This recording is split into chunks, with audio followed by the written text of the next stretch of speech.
मेरे सामने इंसान जितनी बड़ी आकृति में जो आई वह मेरी परदादी थी, जो मेरे घर में छिपी थी। फिर मैंने देखा कि परदादी ने चावल का डिब्बा खोला और सैकड़ों चूहों को बुलाया। उनके पीछे से एक लंबी चूहों की पूंछ निकली। आधी रात को जब मैं पेशाब करने उठा तो ठंडी हवा से जाग गया। आंखें खोली तो पता चला कि मैं शौचालय में नहीं बल्कि आंगन की दीवार पर पेशाब कर रहा था, जिसके लिए मुझे सजा मिलनी थी। मैंने जल्दी से पैंट उठाई और कमरे में वापस गया। कमरे के अंदर से ची ची की आवाज आ रही थी। मुड़कर देखा तो मेरी परदादी थी।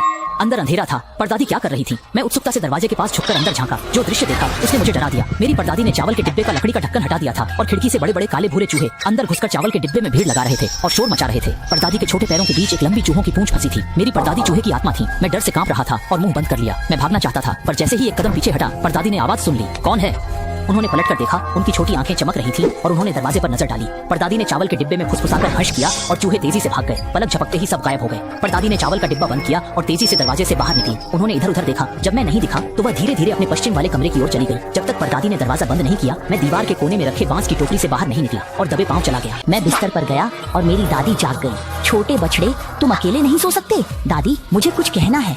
मैं कांप रहा था। उसकी दादी चूहे की आत्मा है। बकवास मत करो, दादा तुम्हें मारेंगे। यह सच है, मैंने देखा। मैं रोने लगा। तुम्हें बुरा सपना आया? जल्दी सो, नहीं तो सुबह हो जाएगी। मेरी दादी ने यह कहकर सोना जारी रखा। मैंने दरवाजे की ओर देखा। खिड़की के बाहर एक चेहरा था। मेरी दादी मुझे देखकर मुस्कुरा रही थी। मैं बहुत डर गया था। मैंने अपना सिर कंबल में छिपा लिया और दादी को कसकर पकड़ लिया। आंखें बंद कर ली। अगली सुबह मैं अकेला उठा। मेरी दादी और दादा आंगन में थे। मैं बाहर गया और देखा कि मेरी दादी पश्चिम के कमरे के दरवाजे पर बैठी हैं। तभी मेरी दादी चिल्लाई, बूढ़े, मुसीबत आ गई। उन्होंने देखा कि अनाज के डिब्बे से मकई गायब थी और उन्होंने दादा को बुलाया। जब मैंने देखा कि दादी मुझे घूर रही हैं, तो मैं दादा के पीछे छिप गया।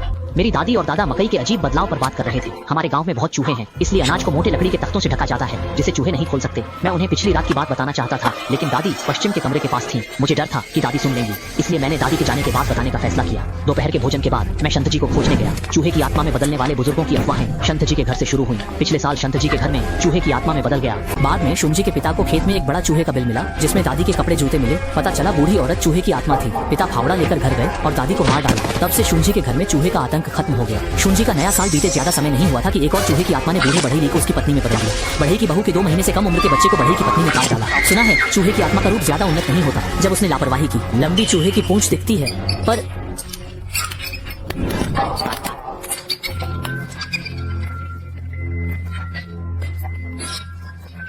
तुम्हारी परदादी चूहे की आत्मा है। यह कैसे हो सकता है? तुम मुझसे झूठ बोल रहे हो। कैसे नहीं हो सकता? क्या तुम्हारी दादी चूहे की आत्मा से नहीं बनी है? शुन जी ने मुझे धक्का दिया। यह बात दोबारा उठाई तो दोस्ती खत्म। मेरी दी हुई गुलेल और स्टील की गोलियां लौटा दो। शुन जी के व्यवहार से मैं भ्रमित हुआ। पिछले साल वह हर किसी को अपने पिता द्वारा चूहे की आत्मा को मारने की बात बताना चाहता था। मैं सच कह रहा हूँ। दोस्त हो तो मेरी मदद करो। मैंने ठंडी आवाज में कहा और चला गया।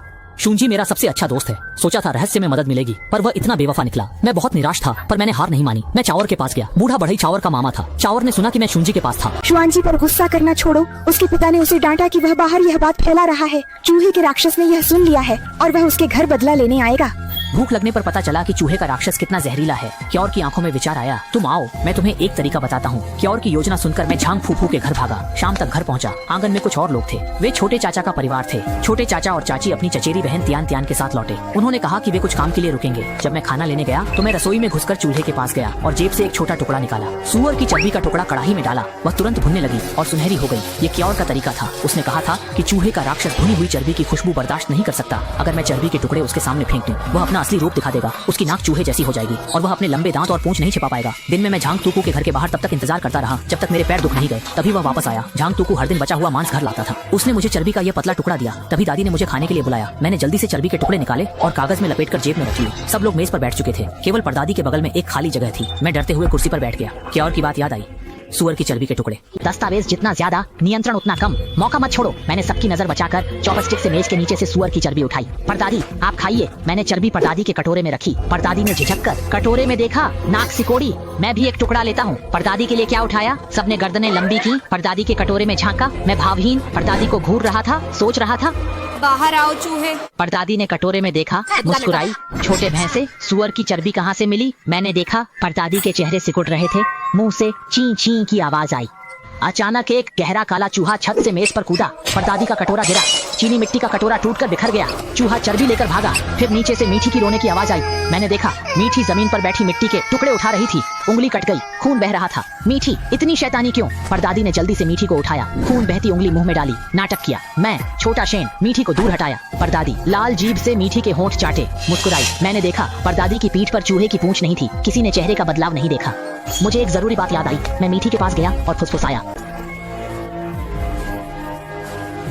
मैंने उंगलियों पर 2 बार गिना। 3 साल पहले चूहे का साल था। टियां टियां चूहे की राशि की है। मेरे शरीर में एक सिरन दौड़ गई। अगर चूहे के सोने को चूहे के खून वाले व्यक्ति ने पी लिया तो चूहे का सोना हमेशा के लिए सुरक्षित हो जाएगा और कोई खामी नहीं रहेगी। मैंने दादी की ओर देखा। दादी ठीक मेरी तरफ देखकर मुस्कुरा रही थी। उनकी आंखें घूमने लगी जैसे उन्होंने मेरे मन की बात जान ली हो। पूरी रात मुझे दादी के बारे में बताने का मौका ही नहीं मिला। रात को मैं बिस्तर पर करवटें बदलता रहा। मेरा दिल तेजी से धड़क रहा था। मुझे बूढ़े मुंह की याद आई। ऐसी औरत अपने पोते को काट खाएगी। मुझे थोड़ी चिंता हुई कि टियां टियां को कुछ हो जाएगा। मुझे कोई रास्ता नहीं सूझ रहा था जिससे सब मेरी बात मान ले। मेरी पलकें भारी होती जा रही थी। जैसे ही मैं सोने वाला था छोटे चाचा के कमरे से टियां टियां के रोने की आवाज आई। मैं तुरंत बिस्तर से उठकर देखने गया कि क्या हुआ। कमरे के अंदर छोटी चाची टियां टियां को गोद में लिए हुई थी और मेरे दादाजी आसपास खड़े थे। मैंने देखा कि टियां टियां का बायां पैर खून से लथपथ पड़ा था। खून से सने उसके कुछ पैर की उंगलियां मांस का लोथड़ा बन गई थी। मेरे छोटे चाचा घबराकर लकड़ी की अलमारी से कुछ निकालकर टियां टियां के पैर पर लगाने लगे। मेरी छोटी चाची का चेहरा पीला पड़ गया और बोली, पिताजी, माँ टिया टिया ने अभी कहा कि उसने दादी को बिस्तर पर बैठकर उसकी पैर की उंगलियां चबाते हुए देखा। मेरे दादाजी ने यह सुनकर तुरंत नाखुशी जताई। 3 साल के बच्चे का बुरा सपना देखने में क्या बड़ी बात है। जब मैं अभी जागा था तो मैंने दूसरी तरफ की खिड़की से धड़ाम की आवाज सुनी। ऐसा लगा जैसे कोई बड़ी चीज कमरे से कूदकर बाहर चली गई हो। दादाजी ने कहा कि गांव में चूहे बूढ़े आदमी में बदल सकते हैं। ये सच नहीं हो सकता। मेरे दादाजी ने मेरे सिर पर एक थप्पड़ मारा।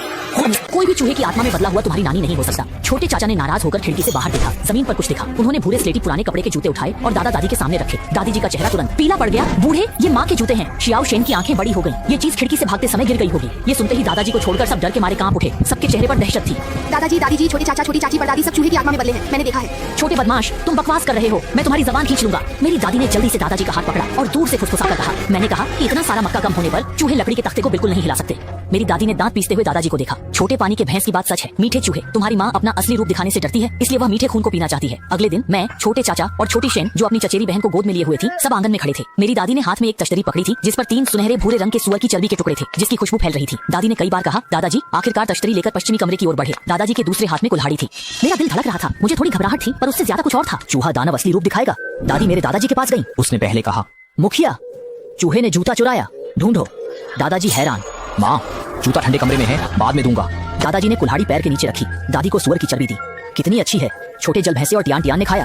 दादाजी चुप रहे। दादी को एक टुकड़ा खिलाया। दादी के कम दांत हैं, एक टुकड़ा। सुअर की चर्बी खाने में देर लगी। हम दादी के कमरे गए। दादी ने रूप नहीं बदला। माँ ने दादाजी को बताया था, चूहे का दानव टियान टियान का खून पीकर असली बन सकता है। सिर्फ बढ़ई के घर वाले नहीं, शिवजी के पिता भी यही बोले। आइए आज के चाय। जब दादाजी ने दूसरा टुकड़ा खाया तब दादी माँ बोली, मुखिया, मैं चबा नहीं सकती, बच्चों को दो।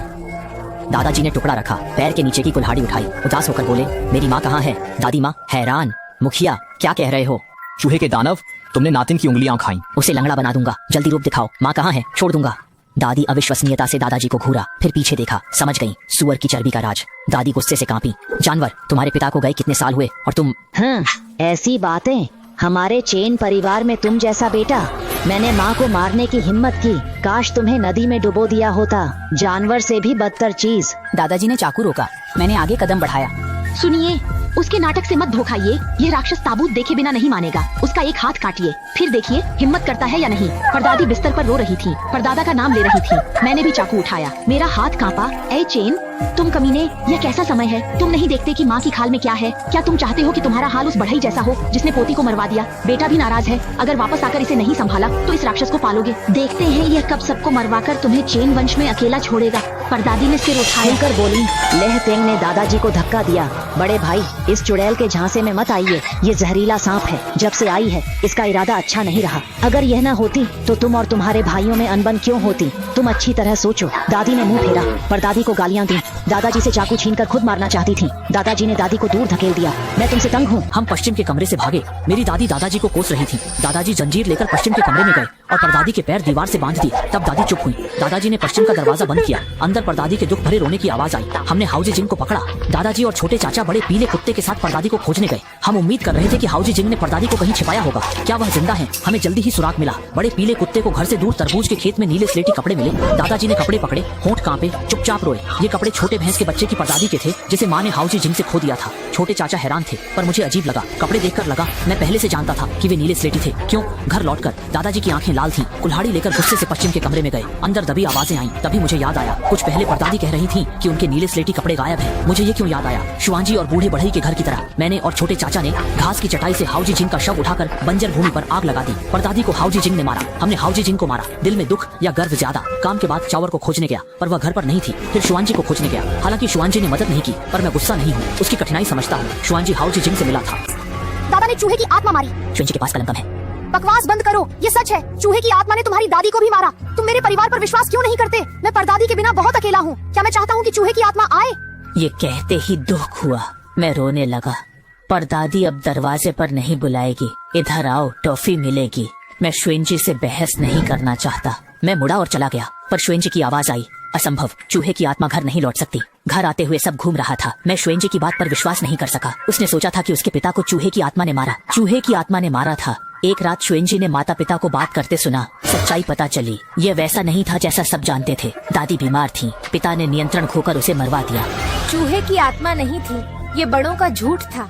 शुएंजी की बात गूंज रही थी। उसने मुझे कसम दिलाई कि मैं किसी को नहीं बताऊंगा। मैं मानता हूँ कि वह सच कह रही है, पर अगर चूहे की आत्मा नहीं थी तो मैंने परदादी की चूहे जैसी पूंछ और उसके पैर की उंगलियों का खून परदादी को चूसते हुए क्यों देखा? और यह क्या था? रात के खाने पर मेरी दादी ने दादा से कहा, क्या और परदादी नहीं है, शायद किसी ने ध्यान नहीं दिया और चूहे की आत्मा उन्हें ले गई। उसके घर पर कोई नहीं था, शायद वह किसी को ढूंढने बाहर गया था। इससे मेरा संदेह और भी पक्का हो गया कि शुएंजी की बात सही है। चूहे के जिन्न ने ही चावर को पकड़ लिया है। उसकी दादी अगले दिन बिस्तर से उठते ही मैं चावर को ढूंढने गया। चावर ने मुझे बताया कि कल उसकी दादी घर आ गई थी। मैं और चावर उसके घर के दरवाजे पर बात कर रहे थे। चावर की दादी कमरे से बाहर निकली। मैंने चावर की दादी को मुस्कुराते हुए देखा। वह एक एक कदम करके मेरे और चावर की ओर चलने लगी। मुझे अचानक लगा कि चावर की दादी की मुस्कान कुछ जानी पहचानी सी है। चावर ने कहा, छोटी पानी की भैंस दादी, तुम्हें मिठाई दूंगी। चावर की दादी ने अपनी जेब में हाथ डालकर टटोला और आखिरकार मेरे और चावर के सामने अपना हाथ बढ़ाया। उन्होंने अपनी उंगलियां खोली, लेकिन हाथ खाली था। दादी, आप हमारा मजाक उड़ा रही हैं? चावर की दादी जोर जोर से हंसने लगी। जब वह हंस रही थी तो एक पल के लिए मैंने देखा कि उनके चेहरे के सारे अंग धीरे धीरे बीच में सिकुड़ गए। मैंने पलकें झपकाई। चावर की दादी का चेहरा सामान्य हो गया था। इससे मुझे भ्रम हुआ कि क्या मैंने अभी अभी कुछ गलत देखा था। मैं घर जा रहा हूँ, यह कहकर मैं तुरंत भागकर घर की ओर भागा। रास्ते में एक दृश्य अचानक मेरे दिमाग में कौंध गया। मुझे याद आया कि मुझे चावर की दादी का चेहरा जाना पहचाना क्यों लग रहा था। उस रात मेरी परदादी खिड़की के बाहर मुस्कुराते हुए मुझे देख रही थी। बिल्कुल वैसी ही मुस्कान थी। मेरे रोंगटे खड़े हो गए। क्या वे वास्तव में चावर की दादी थी जिन्हें वे वापस लाए थे? अगर आपको इस डरावनी कहानी का पार्ट 2 चाहिए तो कमेंट में पार्ट 2 जरूर लिख देना।